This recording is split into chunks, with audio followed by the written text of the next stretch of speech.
Okay, now we are being recorded. So Sujit Datta is an assistant professor of chemical and biological engineering at Princeton University. He earned his PhD in physics in 2013 from Harvard, where he studied fluid dynamics and instabilities in porous media and colloidal microcapsules with David Weitz. His postdoctoral training was in chemical engineering at Caltech, where he studied the biophysics of the gut with Rustam Ismailov.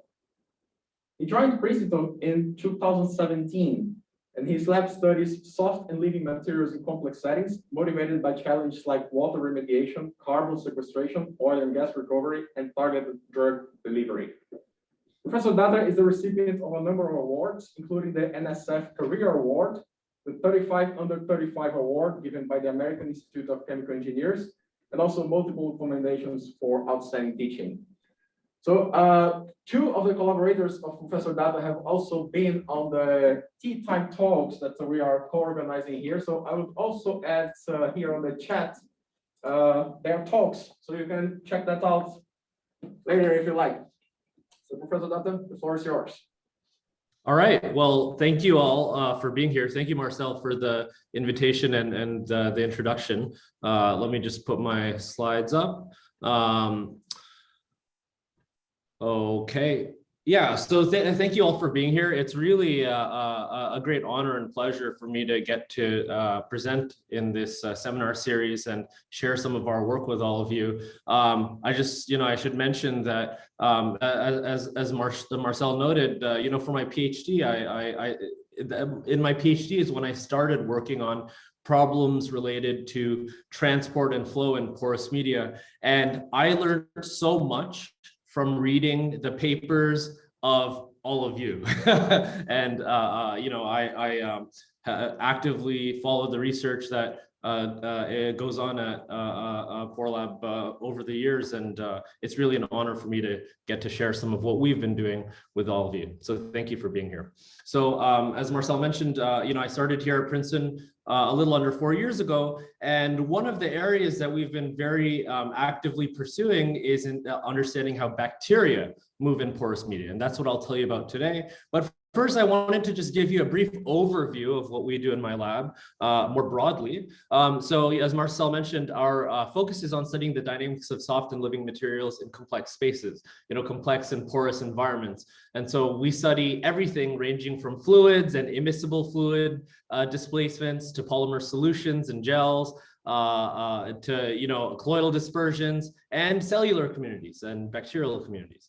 And as a field in general in soft and living matter, we've learned a tremendous amount about these different classes of materials by studying them in bulk, homogeneous, uniform environments. But as you all know, in many important applications, we encounter them in complex porous media. And so our focus is in understanding how the dynamics of soft and living materials are altered in complex and porous spaces. So one example is something you're all very familiar with. It's the ground beneath your feet, right? Soil, sediments, water aquifers, oil and gas recovery reservoirs. These are all examples of disordered porous media. This is an X-ray CT image of soil where you can see these brown solid grains packed together, and they form a disordered pore space through which fluids and solutes and even cells in many cases must move.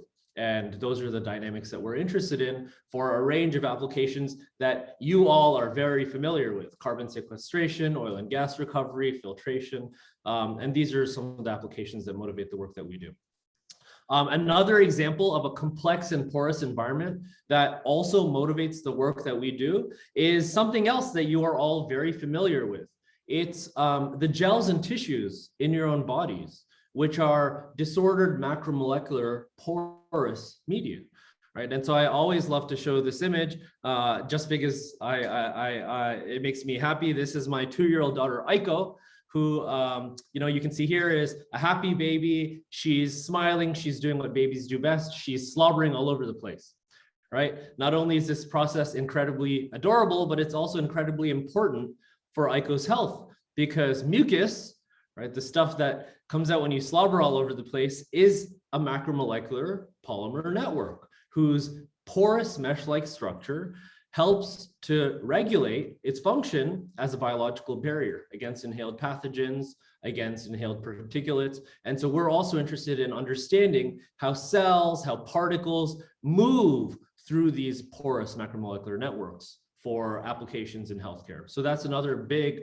motivator for a lot of the work that we do in my lab. And so there are three areas that we focus on in particular in this class of problems. One is something you all know much better than we do. We've learned a tremendous amount from following your work. We study fluid flow in porous media. And the way we do this is by using this trick that I'm sure many of you are familiar with.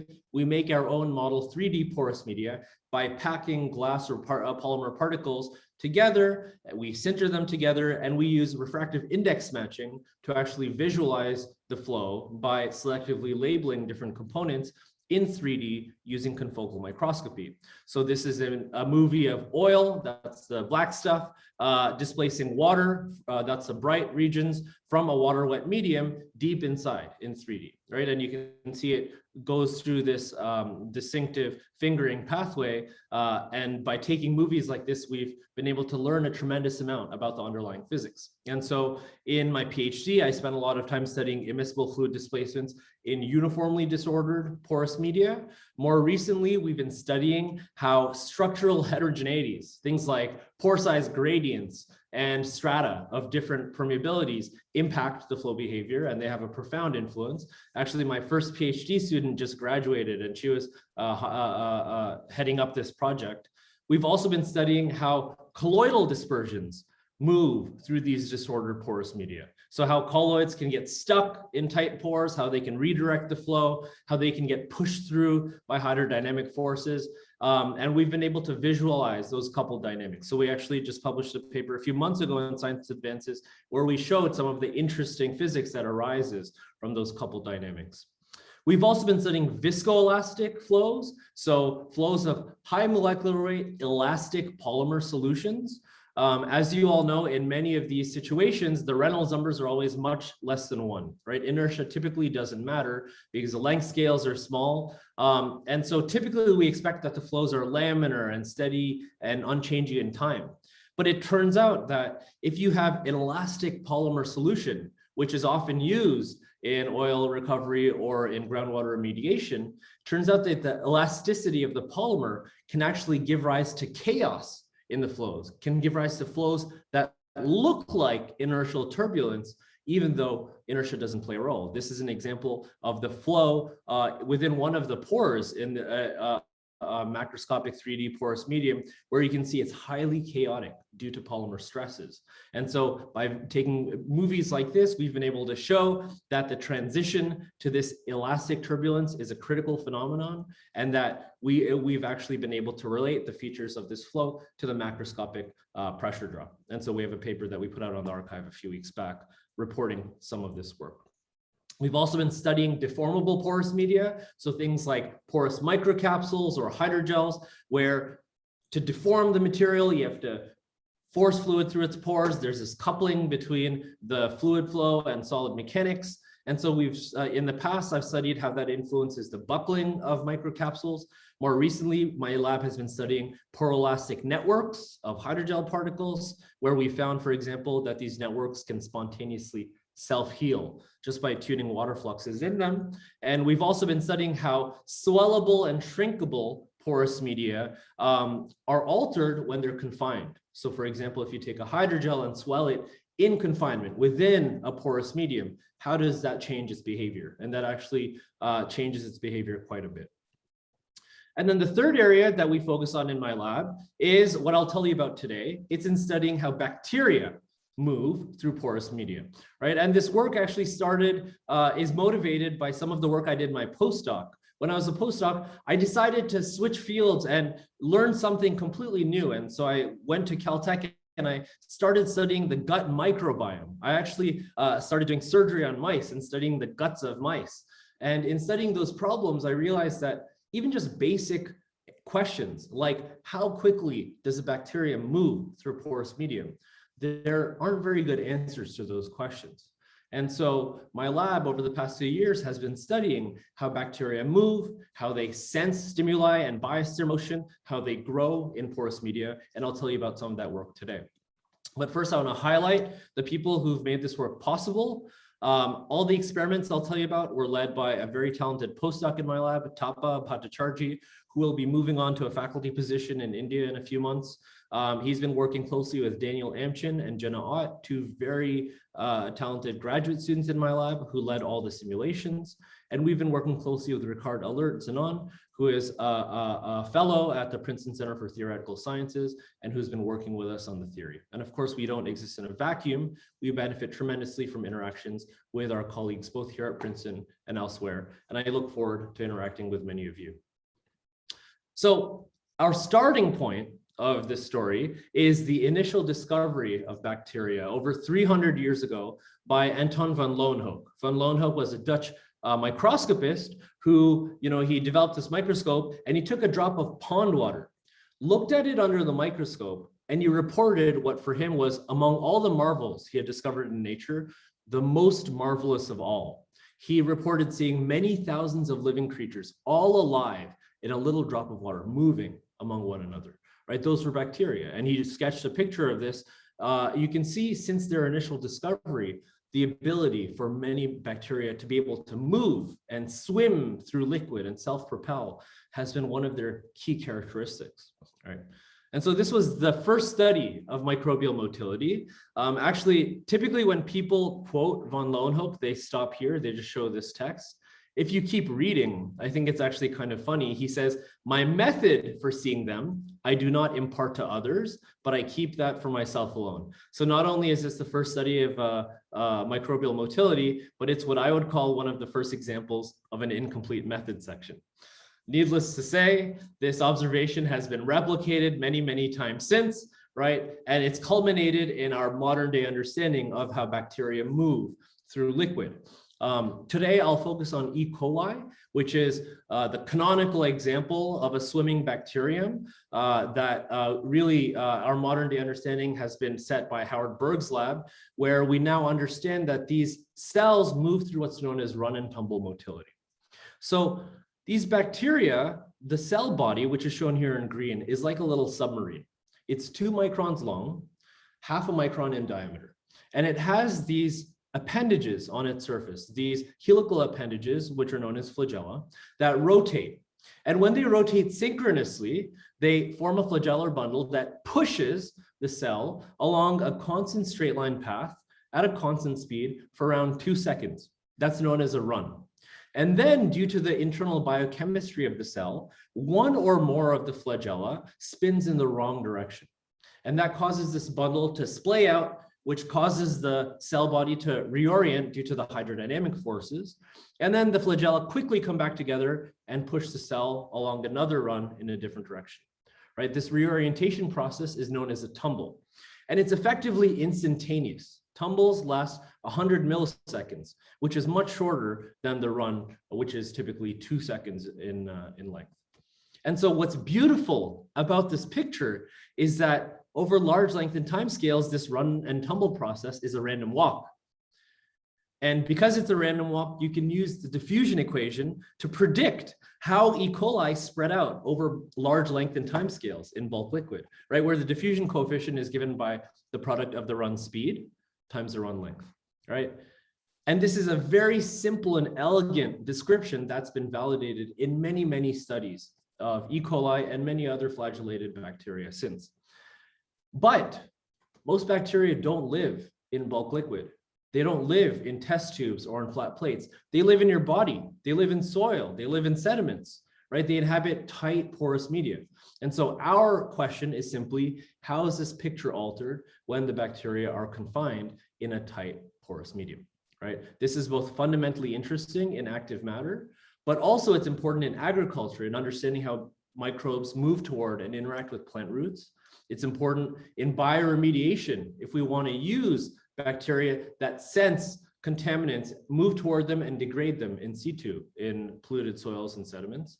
And of course, it's important to your health in understanding how infections spread in your body, or alternatively in trying to use beneficial bacteria to deliver drugs to hard to reach spots in the body, right? So these are all some of the motivations for our work. And our question is, how is this run and tumble picture altered in porous media?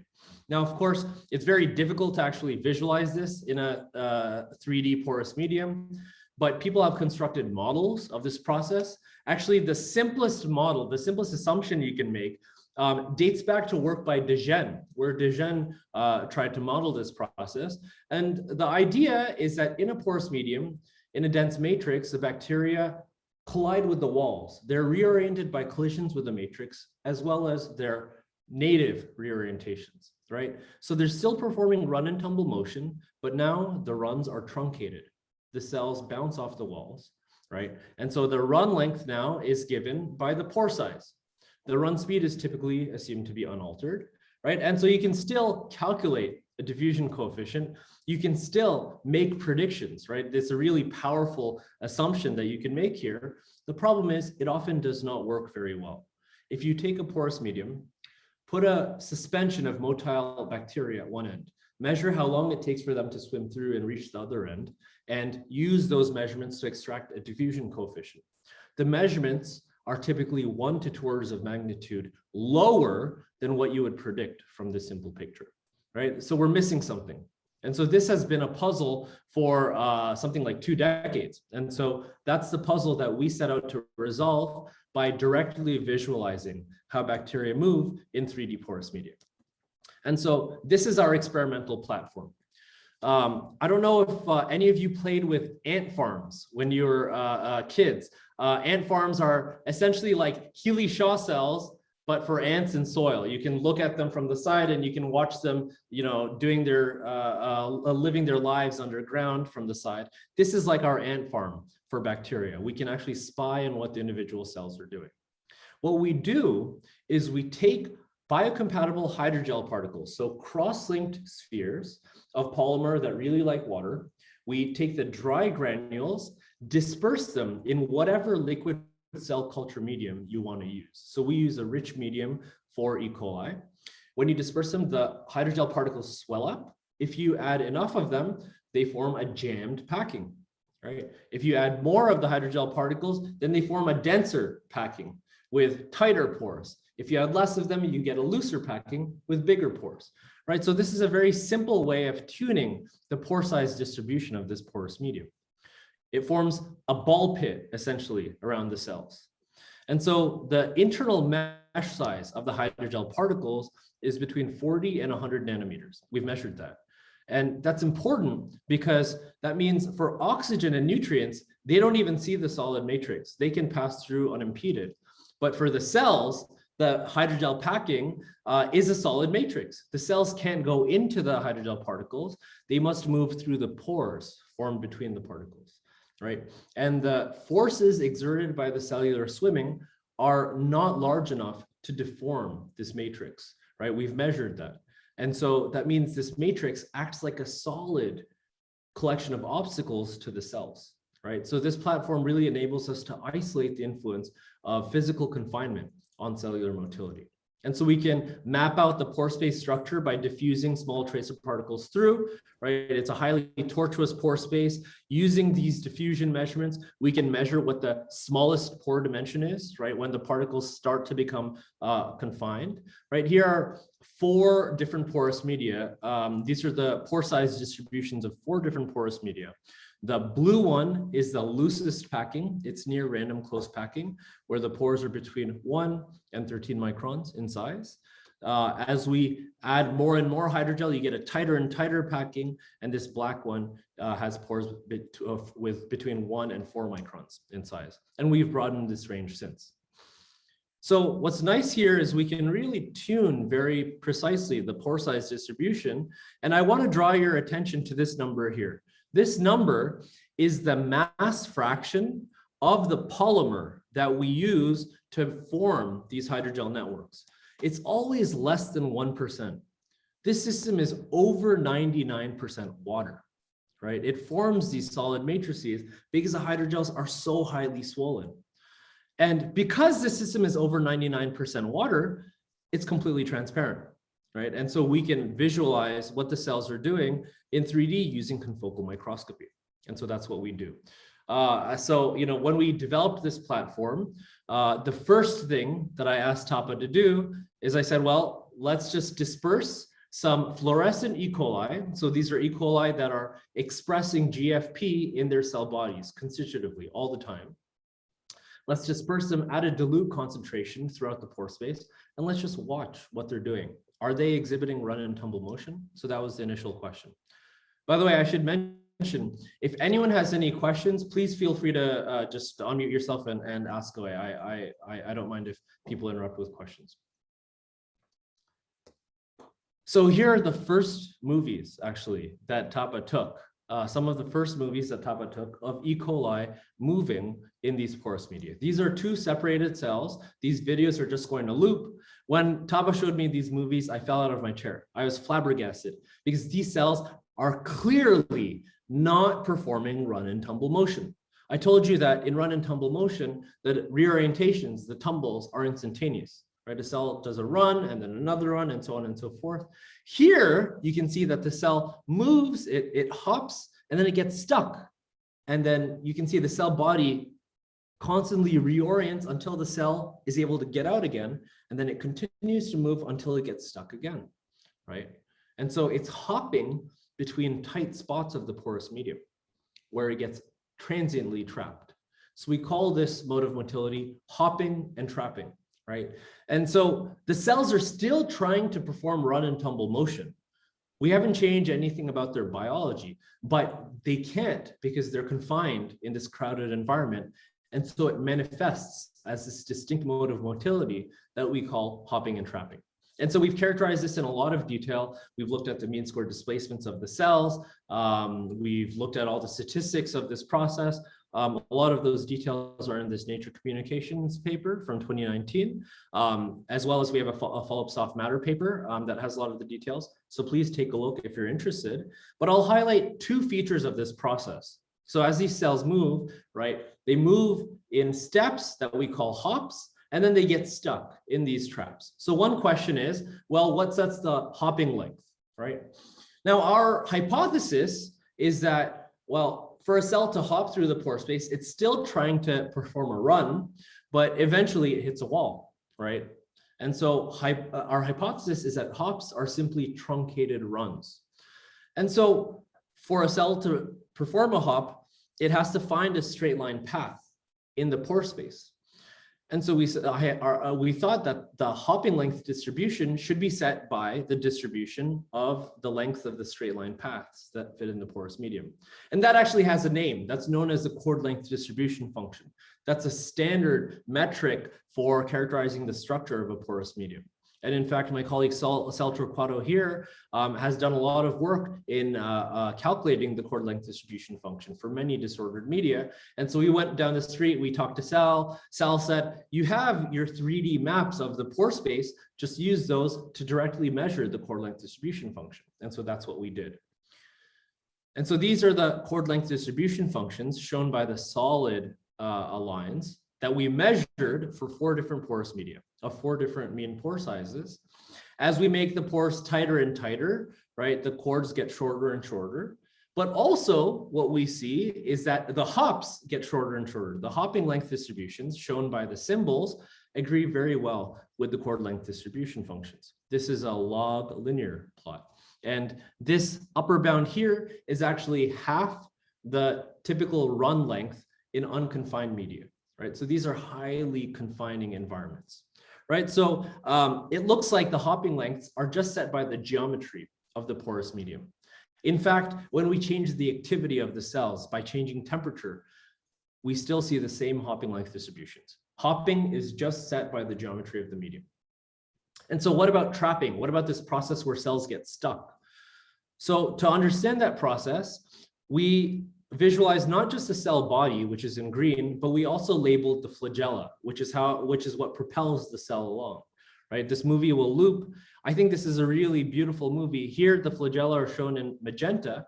You can see the flagella are initially bundled and rotating and pushing the cell to the left, right here. The flagella are bundled. They're trying to push the cell to the left, but there's an obstacle in front of it. so it can't go anywhere.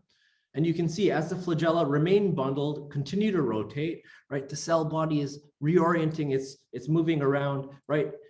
This remains the case for 11 seconds, much longer than the cells are typically running in unconfined environments, right?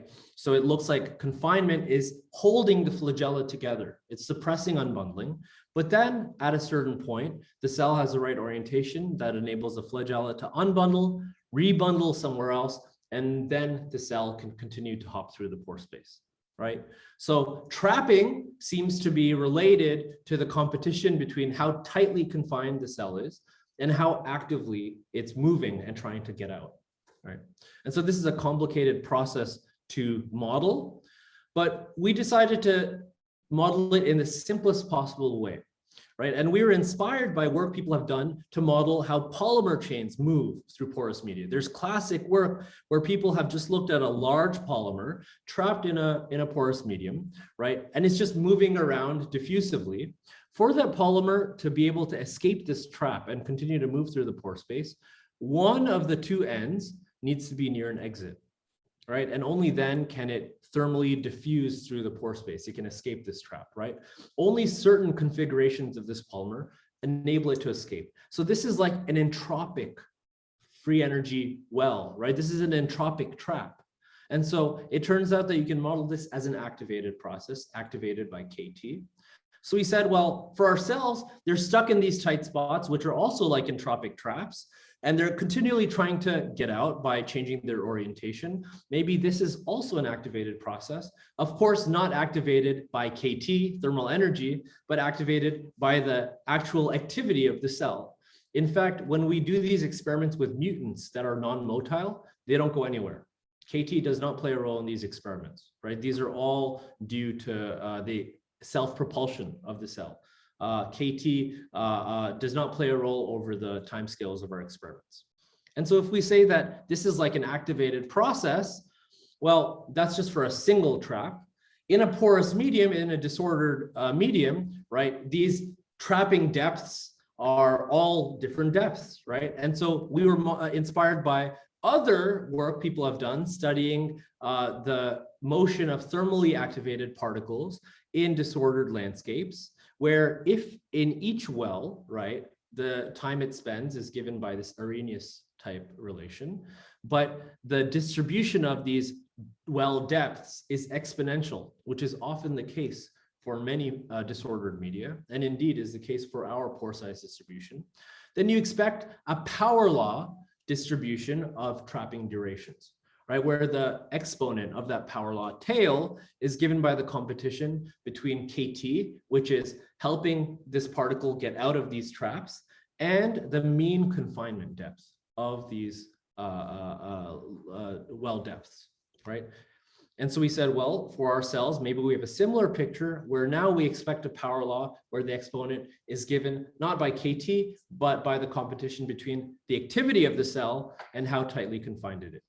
And so we can test this picture, this entropic trapping picture. So we measured the trapping duration distributions for hundreds and hundreds of cells in these different porous media, for porous media of different sizes and at different temperatures, which changes how actively the cell is moving. And this is a log plot. We always see these power law tails. And in fact, consistent with our expectation, when we make the pores tighter and tighter, the exponent goes down, those power law tails get broader and broader. The cell gets trapped for longer and longer. Or when we reduce the activity of the cell, we again see that the power laws get broader, the cells get trapped for longer and longer, independently. So trapping looks like it's set by the competition between how tightly confined the cell is and how actively it's trying to get out of these traps. But long story short, what we found is that we don't have this run and tumble process anymore, but we have a new mode of motility, which is still a random walk, but it's a random walk with pauses, right? The step length is given by the hopping length, which is set by the geometry of the medium. The characteristic time scale is set by the hopping duration and the trapping duration, which is a longer time scale. And the trapping duration, again, is set by the competition between the activity of the cell and the geometry of the porous medium. So we can predict and measure all these quantities. And so we can put together a very simple estimate for what the long time diffusion coefficient of the cells should be. In fact, when we track individual cells and look at the mean square displacement over sufficiently long timescales, they do become diffusive. And so to test this picture, we just took a dilute bolus of cells, embedded it within a porous medium, watched the leading edge spread out due to motility over long timescales.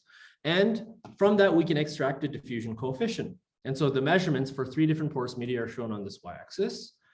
We can take our hopping and trapping model and make a prediction for what the diffusion coefficient should be, just using the mean hopping length as the length scale and the mean trapping duration as a time scale. So we're not even using the hopping duration in this prediction. And we find excellent agreement to within a factor of 3. That's shown by this line here. Just to give you a sense of comparison, if you take the typical run and tumble diffusion coefficient, where the length scale is now the pore size, the mean pore size, the prediction is nearly 2 orders of magnitude off. It's way off your screen to the right. So it looks like analysis of this hopping and trapping picture enables us to really capture the diffusion of these cells over large length and timescales in porous media. In fact, when we update this prediction by also including the hopping duration in the timescale, we get better agreement to within a factor of 2. More recently, we've constructed continuous time random walk based simulations with some collaborators in Nevada that capture these experimental results quite nicely. And inspired by what the bacteria are doing, we've also worked with the groups of Hartmut Lowen and Howard Stone to generalize this to the case of active polymers moving through porous media. And it turns out that just as the bacteria are diffusing through the porous medium, active polymers diffuse through a porous medium. And in fact, inspired by the bacteria, we found a geometric criterion that actually maximizes how active polymers spread through porous medium. So that's been in our recent simulations. But everything I told you about so far is just for isolated cells, right? They're not talking to each other. They're just isolated, moving around randomly. So then the next question we had is, what about dense populations of cells, right, where they can interact somehow? And to study that, we actually were able to use a very nice feature of these porous media. I told you these hydrogel packings are like ball pits for the cells, right? The hydrogel particles are all packed together. And so what that means is they're yield stress solids, right? If you move, if you locally stress the system, if you locally move through it, right, you just locally yield the material, but that's it. Then it can re-solidify. It's a self-healing material. And so what we can do is we can actually take an injection nozzle, embed it within the porous medium, extrude cells from that tip at whatever position you want. So we mount these on 3D position controlled stages.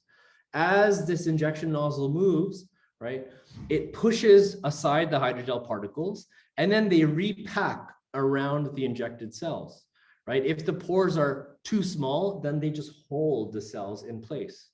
If the pores are large enough, then the cells continue to move. So we can define microbial communities of any 3D architecture and any composition that we want, right? So this is a form of 3D printing. People have done similar things for various kinds of soft materials, for tissues and mammalian cells. And so we've been able to refine this process and adapt it to actually 3D print microbial communities. So of course, you know, we had to 3D print the Princeton shield. These different colors are different layers because, you know, if I didn't, I wouldn't get tenure. I didn't have time to 3D print the Pore Lab symbol. Sorry about that. But we can make these structures out of bacteria, right? And so this is something where we've been having a lot of fun engineering designer microbial communities. For the purposes of studying motility, we 3D printed the simplest possible starting condition. This is a cylinder of dense packed E. coli embedded within a 3D porous medium. So this image is really zoomed out. Each pixel is a single cell. This is just a window of this cylinder. The cylinder is much longer than what you see here. So this is really zoomed out. Each pixel is a single cell. The entire width of your screen is thousands of cell body lengths. It's millimeters, right? So these are really macroscopic distances. And this cylinder, we're looking at a cut through the midplane of the cylinder. This cylinder is surrounded by the porous medium, right? It's embedded within the porous medium. And so the question is, well, how is this starting distribution of cells going to evolve over time? Right. And I just told you about how the motion of the cells is a diffusive process. You can use a diffusion equation to capture it. So I thought that this initial starting condition will probably just diffusively spread out. That's not what we see. So I'll let this movie loop. I hope you can see that these cells spontaneously organize into these coherent fronts that continue to propagate outward over large length and time scales. They just keep going, right? And so these are slowly moving fronts of cells that collectively migrate over large length and time scales. We can look at this from the side because we do 3D imaging. You can see this cylinder really expands radially outward. We can zoom in and actually watch what the cells are doing. The cells are themselves randomly moving around very quickly, but somehow over large length and time scales, there's a bias that enables them to coherently move in this front, right? So this was really fascinating to us. What's going on? Well, so this is a reflection of chemotaxis. This is a classically studied problem in microbiology in bulk liquid or in agar plates. You initially have this distribution of bacteria shown in green. They're embedded within the porous medium through which nutrient is diffusing to the cells. So the cells consume the nutrient. As they consume it, they locally deplete the nutrient. They set up a local nutrient gradient. And then they do what we do when we locally deplete our resources. We go somewhere else looking for more resources, right? The cells bias their motion in response to this local nutrient gradient, and they move outward. That's chemotaxis. As they move, they're continually consuming the nutrient, continually propagating this local gradient that they themselves respond to in turn and continue to move outward. So these are self-sustaining fronts that continue to move over large length and time scales. And so we can model this. Actually, there's this classic Keller and Siegel model that does a beautiful job of modeling this in unconfined environments, where for the nutrient, it diffuses, we know the diffusivity, and it's consumed by the cells at a given rate. And the cells have a flux due to their motion, as well as their growth, because these experiments happen over very large timescales. The cells are continuing to replicate as they move. And the flux due to motion is given by the diffusion, which I told you about, that's this hopping and trapping, as well as chemotaxis. And the way chemotaxis is typically modeled is using this coefficient, the chemotactic coefficient chi, which is like the diffusivity, but for chemotaxis, times the spatial gradient of the sensing function, f of c, right? Usually that's thought of as the gradient of C, the nutrient gradient, right? Actually, it depends on how the cells sense the nutrient, right? And so together, this quantity gives you a velocity, which is known as a chemotactic velocity. That describes how the cells sense a nutrient gradient and bias their motion in response to it. And so this is a beautiful model that people have used over the years to model these fronts in bulk liquid. It does not work in porous media. One of the punchlines of our work was that when we just put in these numbers, simulate this model, it doesn't capture our experimental results. And of course, it's because in a porous medium, right, the motion of the cells is strongly modified by confinement from the solid matrix. And also in a porous medium, there's less free space available to the cells. So locally, their concentration is higher. They can collide with each other and they can actually truncate each other's motion. And it turns out these are really two important factors that you have to incorporate into this model. They rescale these transport parameters, the diffusion coefficient and the chemotactic coefficient. And when we incorporate these corrections, then this model works very nicely. So we put the details in this paper on the bioRxiv a few months ago. And here's an example of one of the simulated fronts where, again, these fronts form and propagate outward. And it works very nicely in capturing the experimental results. But okay, everything I told you about so far is zoomed out. It's at the macroscopic level. But when we zoom in, it really bothered me that these cells are somehow sensing the local nutrient gradient and they're able to bias their motion in response to it, right? And why did that bother me? In bulk liquid, if you have a cell that's moving up a nutrient gradient, so it's sensing that things are getting better, it's getting more and more nutrient, right? It's going to suppress this reorientation. It's going to elongate runs. If it's going in the wrong direction, it's sensing that things are getting worse. It's going to promote reorientation, shorten these runs, right? This is the paradigm of E. coli chemotaxis. This is how people think of E. coli biasing their motion in bulk liquid. And so our question was, does this paradigm work in porous media? It doesn't. There's no way it can work in porous media, because in a tight porous medium, we know that even if a cell is sensing that conditions are getting better, it cannot elongate its hop because it's going to run into a wall. If it senses that conditions are getting worse, it cannot reorient on command, because we found that confinement holds the flagella together. In fact, when we measure the hopping lengths at different orientations, so 0 here is along the direction of front propagation, pi is in the opposite direction, we see no bias. And in fact, the hopping length distributions in all directions are just set by geometry.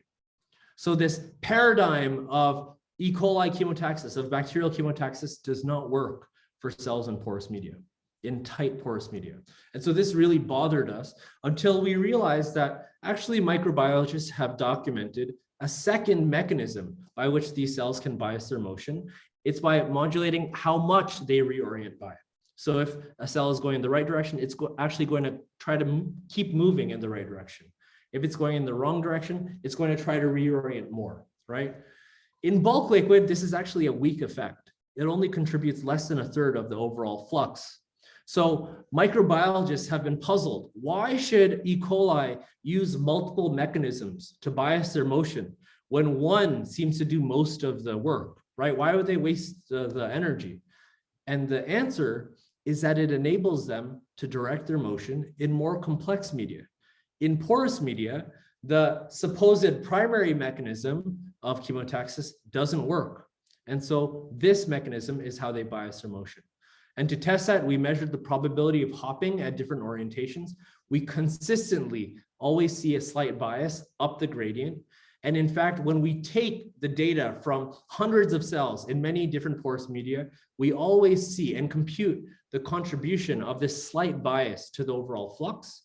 We see that this orientation bias, which is supposedly the secondary mechanism of biasing their motion, contributes something like 80 to 90% of the overall flux, right? So these cells are using a fundamentally different mechanism to bias their motion in tight porous media. And so I'm just going to end with something that we've been thinking about very recently, right? Let's zoom out again. I told you about these fronts that form and continue to propagate. And this again really bothered me because these cells are moving through a disordered medium. As you all know, right, when typically you have some front moving, right? You know, I come from the fluid mechanics background where I think about viscous fingering a lot, right? These cells are responding to a nutrient gradient. If they encounter a perturbation, they should destabilize. How is it that these fronts are always flat? They just continue to be flat, move smoothly outward, even though they're encountering all sorts of perturbations. So we wanted to study that problem. And I told you we can 3D print anything we want. So we actually 3D print populations with a defined perturbation, with a defined wavelength and amplitude. And so we varied this over a broad range, and we consistently see that these perturbations always smooth out. Somehow these cells are smoothing out this perturbation, right? And we can capture that in our simulations as well. So what's going on, right? This really bothered me because, again, let's consider this peak here, right? This peak is out front, right? The nutrient gradient there is likely to be steeper than it is in this valley. And naively, we usually think that, well, these cells if they encounter a stronger nutrient gradient, they're going to move faster. And that would cause this peak to continue to move out faster, and these undulations would destabilize. But that's not what we see. And so this really bothered me. So what's going on? So I told you that this chemotactic velocity is given by the spatial gradient of how the cells sense a nutrient. In fact, this function is very well studied for bacteria, especially for E. coli. Typically, people model this as just a linear function, right? Grad C, it's just a nutrient gradient.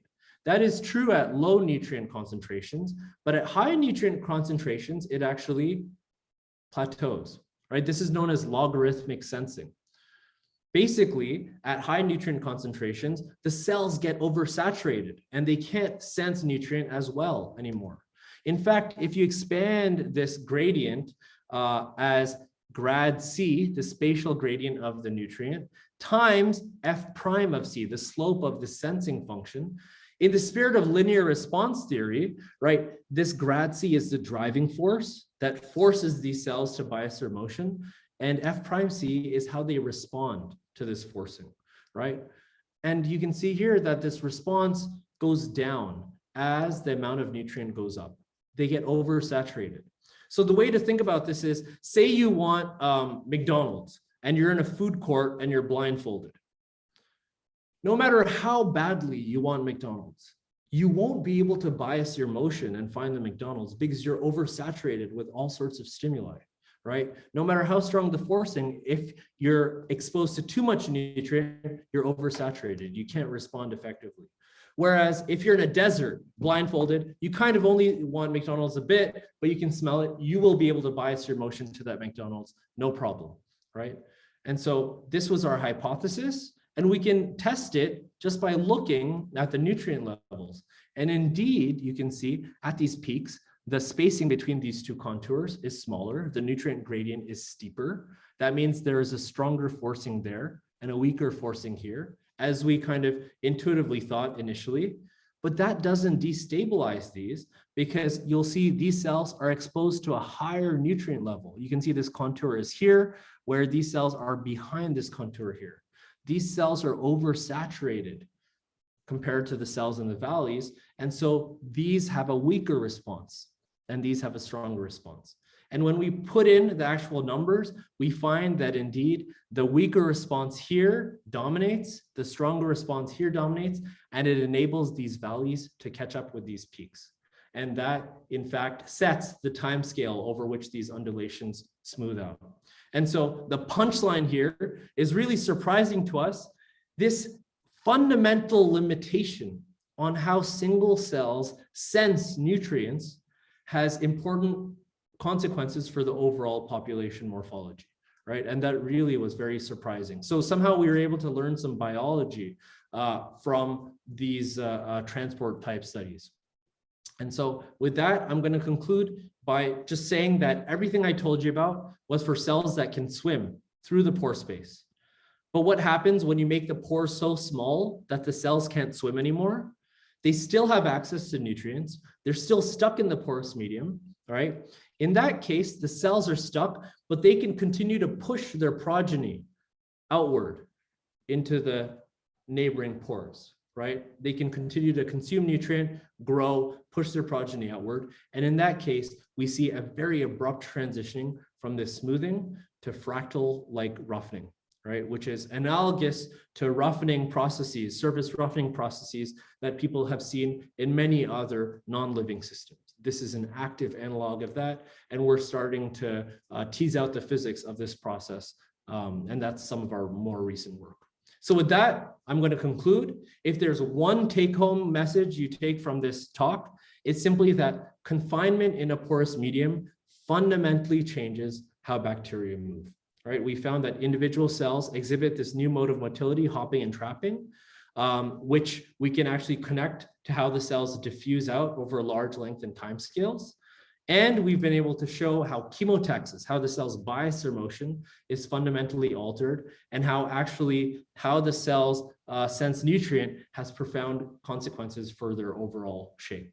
And so with that, thank you all for listening. This is just the tip of the iceberg. We're starting to study cells of different shapes. We're starting to look at elongated bacteria that look like reptating polymers, which is kind of interesting. We're engineering all sorts of 3D microbial communities. But with that, I'm going to stop here and thank my amazing lab who make all this work happen. And thank you all for listening. And I'd love to hear your questions. Thank you very much, Sujit, for this very enlightening talk. I'm sure there's going to be quite many questions from the audience. I have some myself, but perhaps I should open up the floor first. So do we have any questions? Well, I have a question. First of all, thanks for a very nice and interesting talk. Thank you. It's a pleasure to meet you. I've read a lot of your papers, so this is really fun for me. Yeah, it's rather anonymous, this Zoom thing. This when I have the video off. Yeah. Oh yeah, nice to meet you too. So my question was, you explained us that your medium was transparent to nutrients. Mm-hmm. What would happen if it wasn't? Could your motility be strongly inhibited by competition for nutrients? That is a great question. So that's something that we're starting to address right now. So, and the way we're doing that experimentally is by tuning this internal mesh size. So if you make the mesh tighter, then, the nutrient diffusivity can be tuned. That's kind of the knob that we're starting to tune right now. And we don't have any results yet. I think it's a very interesting question because, of course, when you start to restrict the diffusivity of the nutrient so that it can only also go through the pore space, then there'll potentially be spatial heterogeneities in the nutrient field, which will couple to the bacteria, right? And so I do expect there'll be really interesting physics there, but we've just started that work, and so stay tuned. Okay, thank you. I think it's a very interesting question. More questions? We have one here from Oslo. Yep. Okay, so Perry Paul from Oslo. So a sort of technical question in the end there, where you had the stabilization of the front. Is there a certain amount of decrease you must have in the response function to the concentration before this happens? That is a great question. So yeah, this is something we've been analyzing in quite a lot of detail, and you're completely right that maybe I'll show this image instead. So yes, you're right that essentially this all relies on this difference right here, right? This difference in the response function compared to the difference in the grad C at the peak versus the valley. Now, both in our experiments and in our simulations, we have varied the background level of nutrient. We have varied these sensing limitations, C+. We've varied the diffusivity and the chemotactic coefficient. We have never seen anything other than smoothing. Of course, when you vary, the nutrient level or, these bounds, the rate at which it smooths, the time scale over which it smooths, of course, varies, but we have never seen anything other than smoothing. It appears that somehow smoothing is a very robust phenomenon. We still don't fully understand why, but it appears to be the case. And more recently, one of the things that we've been doing is we've actually just performed a full linear instability analysis. So assuming small perturbations to a cell sheet that's continuing to move outward, right?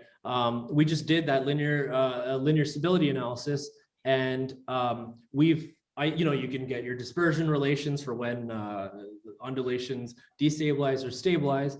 And so we have mapped out conditions under which you get stability, smoothing, or destabilization. And so theoretically, of course, there are conditions under which these undulations can destabilize. However, it looks like somehow when we compare to actual parameters that are encountered in natural systems, in bacteria, they all seem to cluster in the stability regime. So this is not published. This is something we're still working on, but it's fascinating. Somehow this stability, the smoothing of these fronts appears to be a very robust phenomenon that we're still trying to understand. Interesting. Thank you very much. And by the way, Yeah. self-quartal for me. I will, absolutely. I will. He's Yeah. It's fun to interact with him. We were both taught by George Stell many years ago. Wow. So academia is a small world. This is yeah, that's great. I will definitely do so. Thanks. More questions? Yeah, maybe following up on Eric's question, what happens if you have background flow? If you have, like, if you inject bacteria for remediation, will this? Great question. Great question. So that's something again that we've only just started to introducing flow. Everything I told you about was for quiescent systems, which in itself has revealed such rich physics. Of course, flow will be very interesting. You know, I think it'll be fascinating if you have a front going this way, but you have flow going that way. Is it just a linear superposition? Probably not.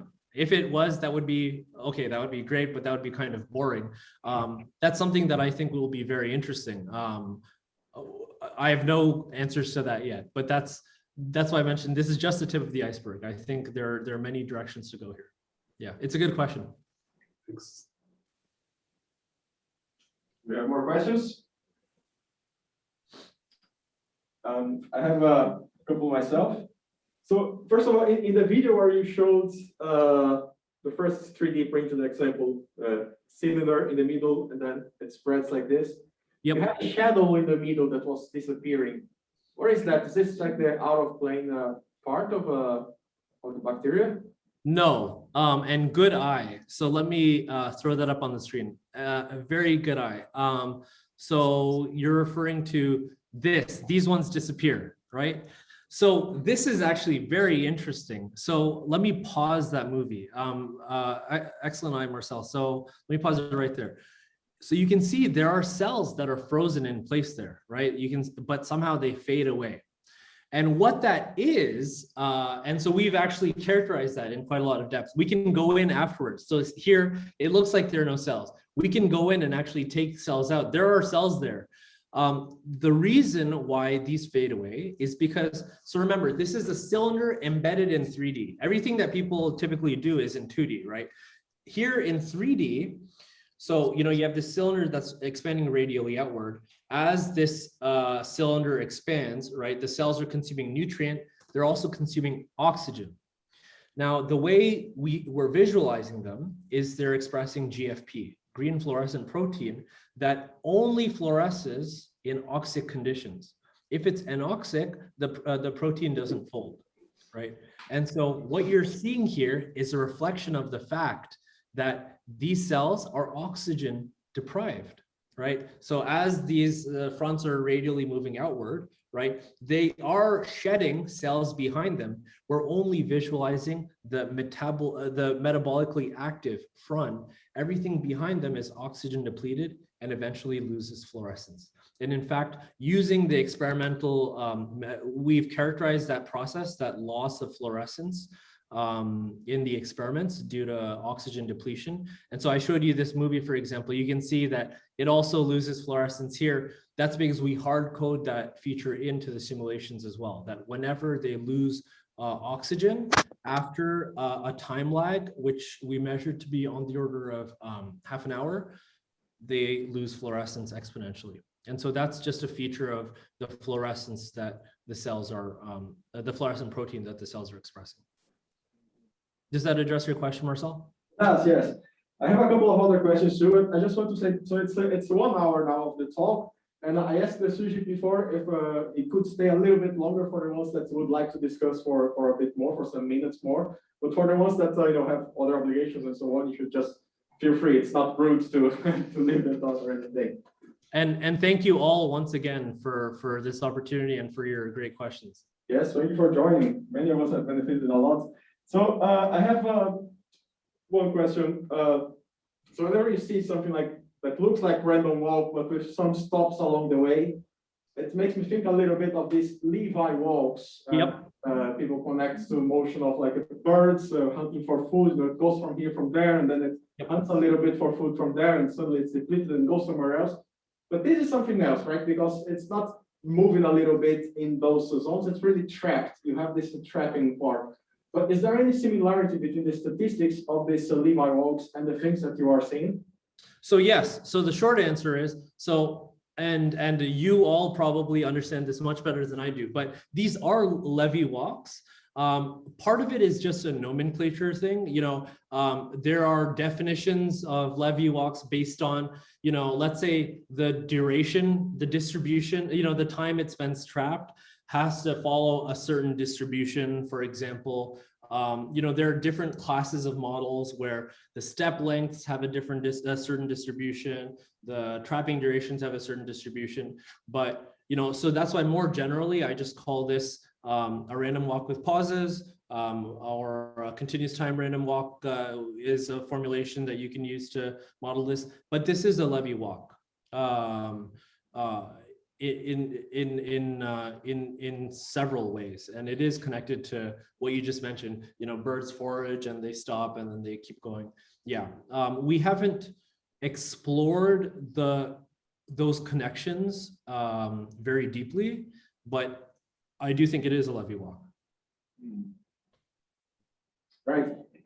And I have one final question about the technique. So you showed this 3D printing of the bacteria. It's quite amazing. You had like this video where it almost looked like this nested Russian. Yeah. Yeah. To look like that, because it really looks like it.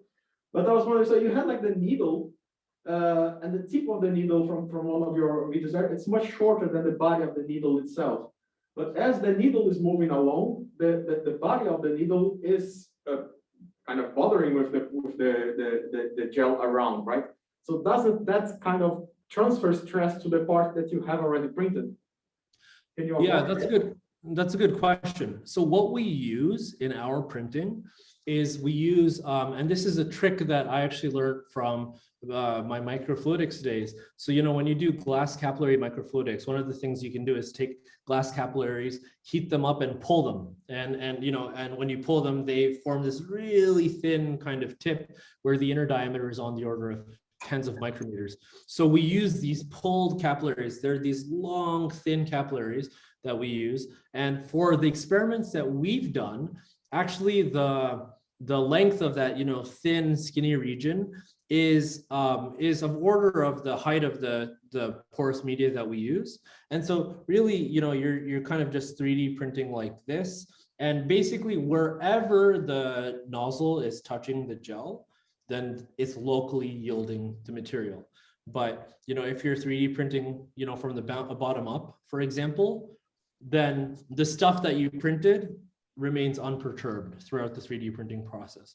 So of course, you have to be careful in how you kind of design that process. But but in general, we've been able to 3D print all sorts of fun things. Right. Did that address your question, Marcel? Yeah, yes. So do we have any other questions?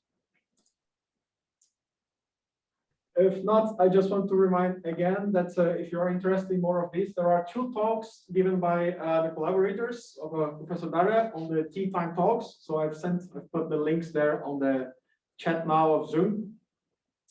And I think this is all for today. So if there are no other questions, and I think there are not, so thank you very much, Sujit. Thank you everyone for joining. Okay, thank you everyone. Bye. Take care. Thank you.